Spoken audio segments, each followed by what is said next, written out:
Hey guys, I have been watching 85 Crockett WCW, and every single time the Russians come out to do promos, I can't help but laugh my ass off. Not so much at Ivan Koloff. He at least sounds like he could be a Russian who has been in North America for a while and has lost some of his accent. So I give him full marks for effort. I can't say the same for Krusher Khruschev, who must have sucked at a Russian accent so bad that he just said, fuck it, I'll speak with the voice of a 7th grade math teacher instead. That'll be intimidating. On the topic of sucking, I present Nikita Koloff. I don't know who okayed him talking like that, but it is way beyond ridiculous. He's incapable of closing his mouth and refuses to enunciate anything clearly, save his mouth gaping vowels and a few select consonants. I particularly love the way he says Road Warriors like Load Warrior, Load Warrior. Yes, Nikita, load. The thing you speak like you have a mouthful of. You can't decide whether or not you should spit or swallow.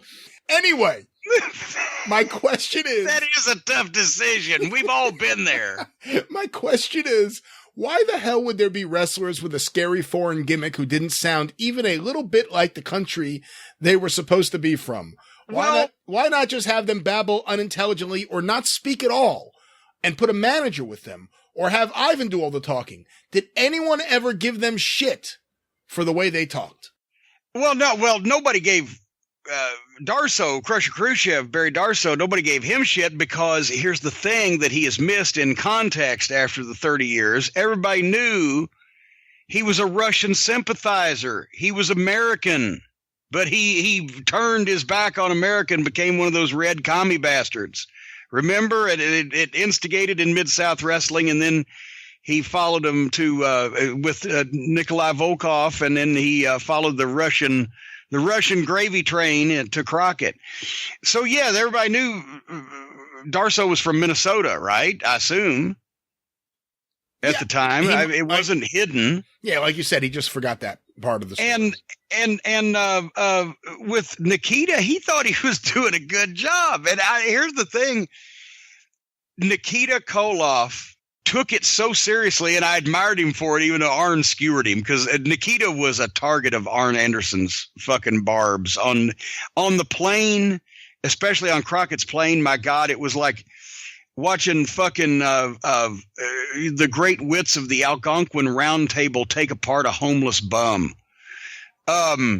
Nikita started actually spending money at one point and buying some nice clothes and some suits and everything. So Arn went from calling him Q Ball to GQ Ball. Yeah, he had to be there. But anyway, Nikita would talk with that accent on Crockett's plane when the only ones on the plane were the boys. Did you know this? Have you heard about this? Have you read about this? I've heard about this, and I've heard about Arn giving him lots of shit, yes. Yes. Kudos to him because he got in the habit of it and he kept it up and he wasn't going to let anybody see through this fucking thing, right? Except apparently this fucking guy who didn't like the performance of his accent, but he thought he was doing, he even learned some Russian phrases like je to ta or whatever the fuck that was. And he had that guttural voice. Or whatever, so I didn't think Nikita's Russian was that bad, as it was portrayed to be in this particular email, but he would use it on the plane even. And finally, Arn one day said, God damn it, GQ Ball, we know you're just Scotty Simpson from Minnesota. It's just the boys here. I heard a story from one of the listeners of the Super Podcast a while back, because we talked about something similar on my show, just the ridiculousness of Nikita's voice. And he said, my mom actually works in a bank. I forget where. Let's say North Carolina. Maybe Virginia. But he said, and Nikita Koloff came in one day to open up a checking account, and he used the voice the whole time.